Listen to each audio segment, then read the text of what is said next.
Hello everyone, nice to see you here. I would like to share my experience about creating my game Wake Up the Box 4. Uh, First of all, a few words about the game. Here a screenshot.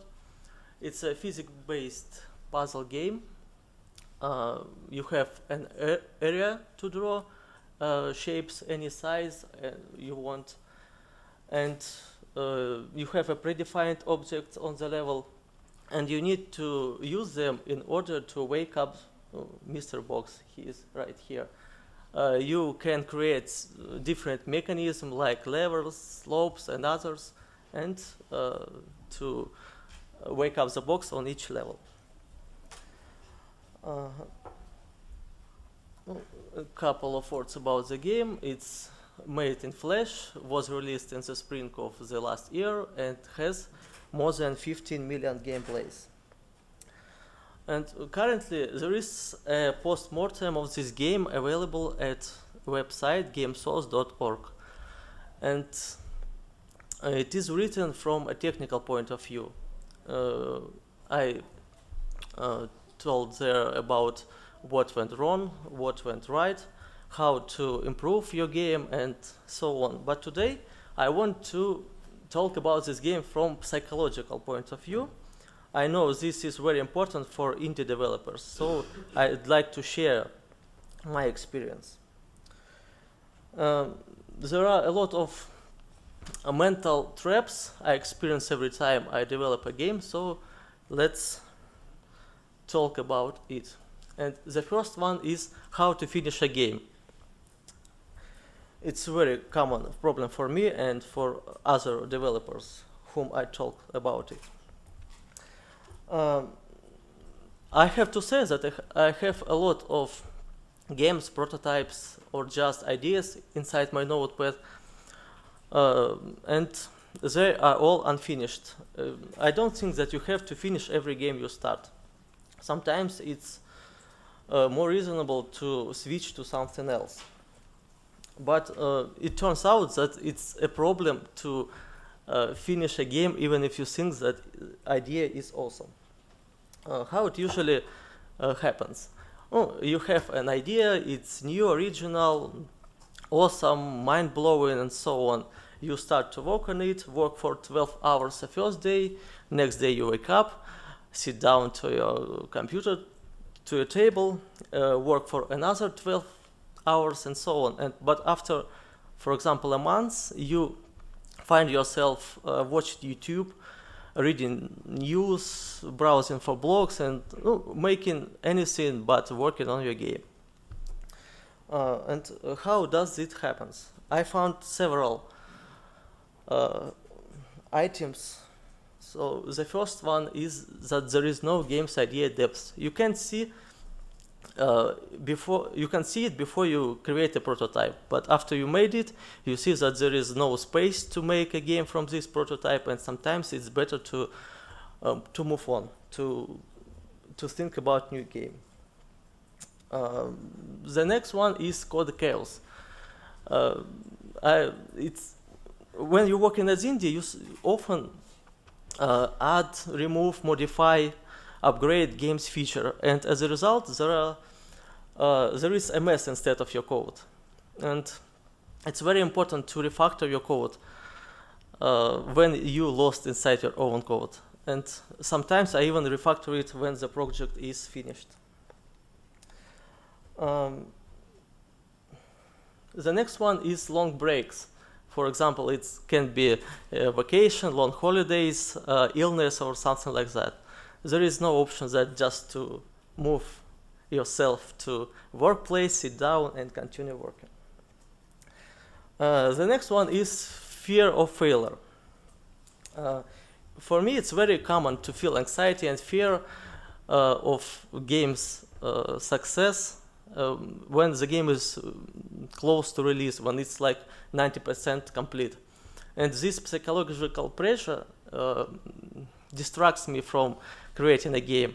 It forces me to procrastinate instead. And it is very important for this time to feel support from your friends and family, and they should say that your game is the best in the whole universe. And one day you can listen to music, watch a movie, or play another game from another developer, and you are hooked with its simplicity, gameplay, art, story, or whatever. And you have a lot of ideas bombarding your brain. Maybe it's better to start a new game because you have a lot of motivation, you have a lot of ideas, and continue working on your previous game at the same time. No, that's a bad idea. After some time, you will find yourself with no game finished at all. And there is another problem I encounter every time, and this is how not to feel unproductive. You see, indie game developer world is different from a usual job. You have no bosses, deadlines, or other extrinsic motivators which can force you to work. There is no one who forces you to go to office at 9 o'clock. No one will fire you if you miss a deadline or sleep at workplace or something like that. And for me, it is time management and self-discipline are the toughest problems. Here's what I tried. The short answer is I don't know how not to feel unproductive. It's really, I didn't solve this problem. And I tried artificial deadlines, but it didn't work because if there is no punishment for missing a deadline, there is no sense of deadlines at all. The next one, I have to work thoughts, obsessive, I have to work thoughts. It's really painful. These thoughts can take away the joy of your life. You will not meet friends, ride a bicycle, read books, go to cinema, and do anything that is not connected to your job because you think that you are not productive enough. And in the result, you feel badly, you are in depression, and you can't work productive. And this is a vicious circle. And I can't brag that I solved this problem. I guess the solution is to effectively use time management techniques. The next one is sleeping time. It is connected with the previous item. When you have obsessed I have to work thoughts, you cut down everything which is not connected to your job. It's entertainment, rest, and other things, and even sleeping time. And in the result, you feel badly sleepy and can't work. I find myself, sometimes I sleep 6 hours, 7 hours instead of 8, and it's 99% chance that I will sleep missing hours at the work time, and this causes a next loop of obsessive thoughts. I have to work, and this causes me to feel badly and not to sleep, and it can return and return and return. And the last one is life space and workspace division. Currently, I am a bedroom developer, and there is a distance of outstretched arm between my work table and my bed.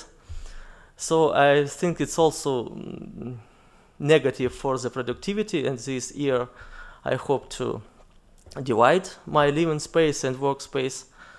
I hope it will be good for my productivity. And that's all. Thank you for listening to me. Hope you enjoy it.